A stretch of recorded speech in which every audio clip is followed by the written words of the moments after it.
Enviar un mensaje de confianza, fundamentalmente, porque para hablar de la crisis ya estamos hartos. Ya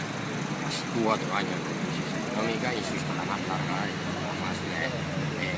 perjudicial en términos de pérdida de puestos de trabajo en la historia, y de ello no sabe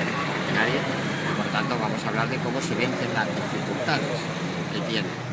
La primera de ellas es la financiación de sus empresas, la financiación a través del crédito bancario, y también eso implica las reformas de la reforma del Estado, como es la reforma que lleve una ley que impida el déficit público y la deuda pública, la reforma laboral que tenemos el gobierno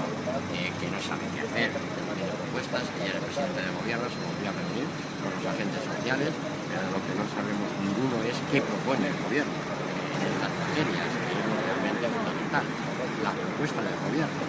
para que los demás discutan, incluidos los agentes sociales, también los partidos, las formaciones políticas, y también hablarles de otro tipo de cambios estructurales que deben devolver a nuestro país al liderazgo de Europa y al liderazgo de la creación de empleo. Eso ya lo hicimos, lo fuimos ese país hace muy poco, y tratamos de que a través de reformas volvamos a ser ese país que estabilice el euro y que no se vea contagiado, no sea tan vulnerable a los problemas de los demás países.